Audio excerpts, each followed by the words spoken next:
In 1939, some scientists were experimenting with transmutation of uranium. What would happen, they wondered, if they fired a neutron at a uranium nucleus, already the heaviest in nature? Why not try? So they tried. And the result? A chain reaction. Over 1,000,000 billion atoms exploding within 2 seconds. I'm gonna build me a nuclear station smack in the middle of the Indian nation. Ain't nobody's business but my own. There's a little bitty risk from the radiation to something like a fifth of the whole damn nation. Ain't nobody's business but my own. It's good for business, it's good for business. Nobody's business but my own. It's good for business, it's good for business. Nobody's business but my own. Carrie Dickerson was really a visionary. She was determined to stop Black Fox nuclear power plant from being built near Inola, where she and her husband have lived, where they had their farm and a nursing home. She was just this normal, everyday grandmother, but she was so affected by the proximity to Tulsa and the population and her grandchildren, and she just wanted safety for everyone. I thought, you've got to find out about this. So I hired an RN to take my place for 3 months. I read everything, get my hands on. It was such a big concern to her that we were not being educated, that we didn't have the information, that we were being kept in the dark, and there was a concern that we would not have enough water to cool the core if there was a meltdown. The Black Fox reactors were to be the same General Electric boiling water models that stand crippled now in Japan, poisoning the soil, water, air, and food supply with astounding levels of radiation. Black Fox would draw in 44 million gallons of verdigris river water every day to cool its reactors and dump the heated wastewater back into the river 3 miles upstream of what was then the intake pipe of Broken Arrow's water supply. We went to the Verdigris River and it was so dry. We walked across the river on stones and never got our feet wet. I had lived through the Dust Bowl days. There's not enough rain now and there wasn't then. And I knew that we couldn't provide 20,000 gallons a minute to keep a nuclear power plant cool.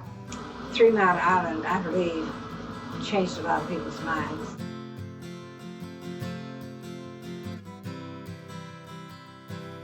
Any nuclear power plant could have a meltdown. The Atomic Energy Commission asked 5 scientists to determine what would happen if the water were cut off to a nuclear power plant. They said an area the size of Pennsylvania will be destroyed for habitation because of the meltdown. And people will die, babies will be born later with birth defects, children will get leukemia, all kinds of diseases will occur. This area would have been absolutely unlivable forever. I said to my husband, I can't keep quiet any longer. I've got to get people to help me, and we've got to stop this plant. I've got to teach people there is another way. Carrie was about conservation. She was about renewable sources of energy. She was about recycling. She didn't just come in and say, no nukes and that's it. In fact, she said her husband told her, you can't tell the people what they can't have without offering them something else to make the trade. They could build windmills for 1/3 the cost and provide the same amount of electricity as a nuclear power plant. I thought, if they can do that, why aren't they doing it? So I did some more research, and I found that the Oklahoma Corporation Commission allows a utility company to make 16% increase on their investment. That way, if they built a nuclear power plant, they could make 3 times as much money as they could building windmills. And I thought, it's greed, that's all there is to it.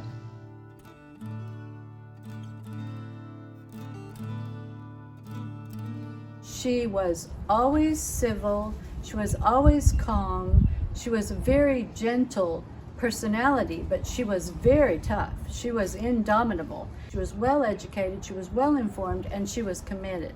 Anger can do so much harm to your health. So I said to myself, you're going to have to get the anger out of your system. And the only way you can do it is to treat them with kindness and treat them like they're your brothers, and decide that you're fighting nuclear power, a concept, and not people. And they started treating me like I was their sister or their aunt or their grandmother. Always friendly, always calm, never rushing. This gentle lady doing her stitching, you would not think or know what a powerhouse of a person she really was. The power of one becomes the power of many. Black Fox is not dead, but we're sure gonna kill it. What you gonna do? What you gonna do when it comes down to you? What you gonna do?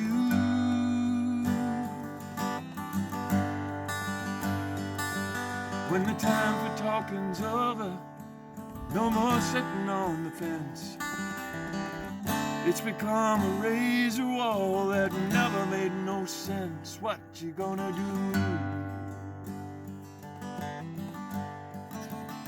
I was alone for a while, but before it was over with, I had thousands of people all over the United States joining us in the effort.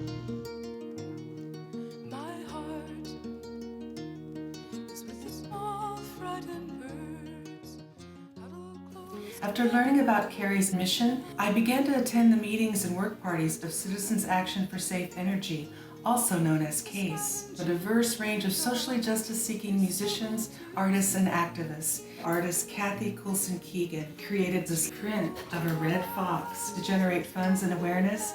500 of her prints were sold, and her red fox image was also featured on t-shirts. And I still have mine. And of course, the Black Fox Blues record. I pulled out my copy from the shelf of For Our Children, Black Fox Blues, produced 43 and a half years ago. The memories just came flooding in at that time. With it came the realization of the role that John Danner played in the formation of the Sunbelt Alliance. I was married to John at the time, and we had gotten to know Kerry when we put together the whole Tulsa catalog in 1976. And Kerry and Case were listed as part of the ecology movement in Oklahoma. John, who was part Choctaw, also worked at TICADA, which was Tulsa Indian Council on Alcoholism and Drug Abuse.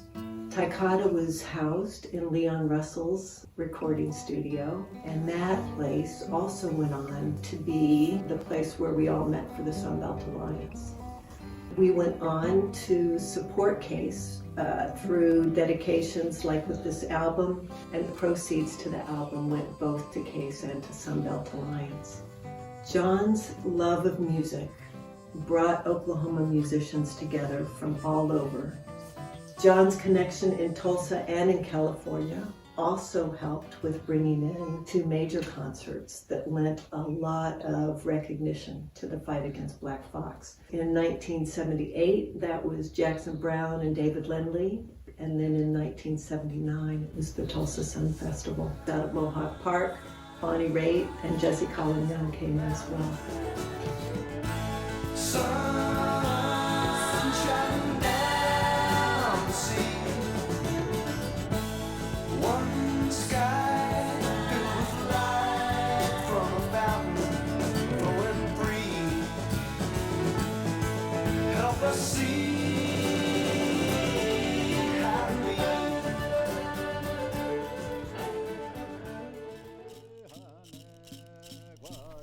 For the first time in the lodges of my people, the white man sat opposite side of the fire. We prayed to save our country and our people from the misery death that the rich had created. Some 3-4 years ago, when I was down with my heart, I had to walk around my yard with a walking stick. I could not go to the mailbox without being short-winded. Many times I had to lay down and rest. I used my sweat lodge for 1 whole month. Then I began to put my walking stick away. I myself has experienced what the sweat lodge has done for me. We were sweating weekly on the land of Maggie and Andy Studi, Wes Studi's parents, the actor and producer who also was part of the occupation of Black Fox. Frank Thomas was the medicine man who ran Sweats. He was the executive director of Taikata. Jay Whitecrow also worked there, along with just an amazing staff of people. It was through John's connection with Frank that paved the way for Sweats to even be open to more white people and to members of the Sunbelt Alliance, which grounded us in our connection and responsibility both to the earth and to all of our relations. We're going to kill this terrible animal called black fox with peace and love, because we, the poor people, really know the sense of word called love. They went on to guide us in ceremony the morning of the occupation, and then they led us over the fence. Having their guidance and strong participation really brought a depth and a root system to what we were doing. Was this nuclear power plant going to be built? I know that all of Oklahoma is Native American land. It was purchased by PSO, but it was originally on tribal land. Well, what I've learned from my journey of activism, and especially the environmental work, is that social justice and environmental justice are intricately linked. People who are most affected by the environmental changes we're having, or climate change, are communities that are marginalized. American Indians fighting to keep the pipelines out of their land. Flint, Michigan, where you have a high majority below the poverty line. Louisiana, where the water is rising and the land is sinking. As much as it is about the environment, it's also about social justice. Indian people are closely related to nature. Therefore, it hurts an Indian whenever his land is being ripped off. You may wonder why the Indians are protesting, why the Indians are demonstrating all over the country. We respect this earth as our Mother Earth because it provides for our clothes. It provides our meals on the table. The entire Indian civilization was built upon nature. For that reason, the Indian people will fight you in order to preserve that nature.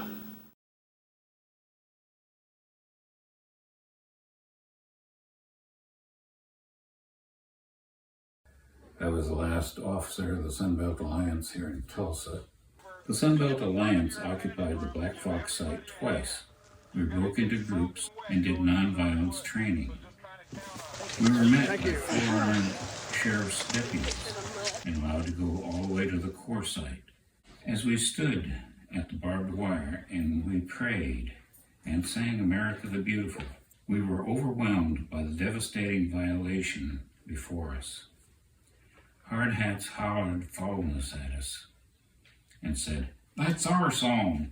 I remember watching the news with my grandparents, but there was a whole group of protesters who got arrested on the site where they were going to build, and I knew that you were one of them. I have only been arrested twice.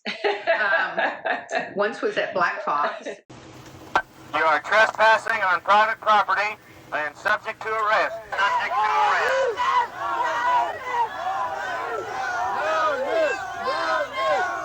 I now place you under arrest for unlawful entry. Password on badge. But Carrie was not involved in that. She was very supportive of the action, but she believed that we could do more legally, that we would stop and intervene. And in the end, they did it legally.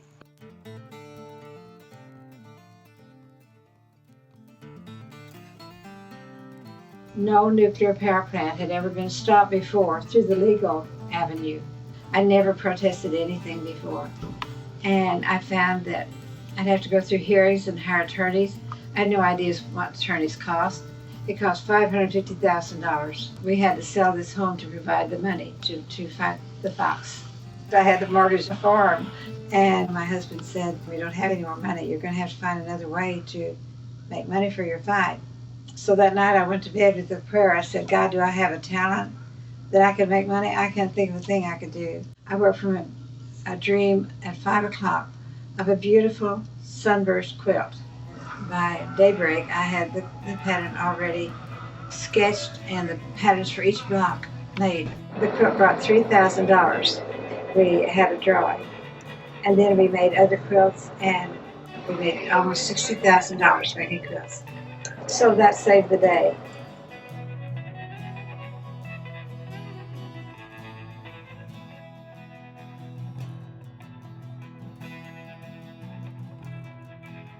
In the end, we won.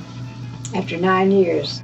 On February 16th, 1982, PSO announced that it was stopping operations to build Black Fox. This was the only nuclear power plant as far along in construction to be stopped by civilian intercession in the world. Everyone was elated, especially Carrie. I just could sing with joy. I'm so happy. You've been fighting this for a long time. Would you do it all over again? Definitely. I couldn't live with myself if I didn't. We all participated in many different ways, through CASE, through the Sun Belt, through music, and through prayer. Black Fox left me an indigent person, very poor. But I didn't worry because I was raised poor and we were happy.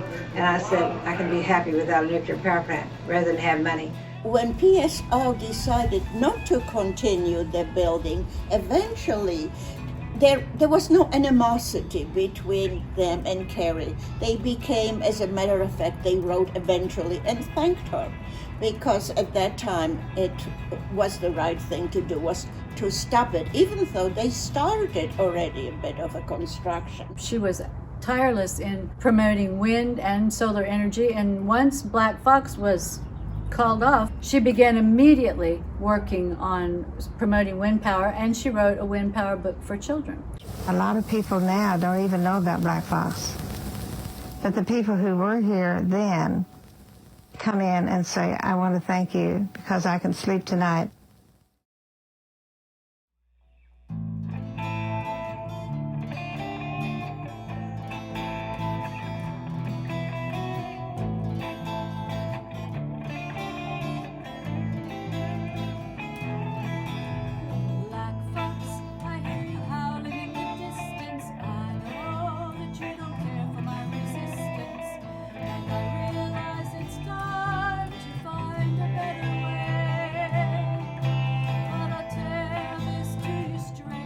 Mile Island, Chernobyl, Fukushima have all been warnings. We and the earth pay for every convenience in the 7 generations yet born. I still say no nukes.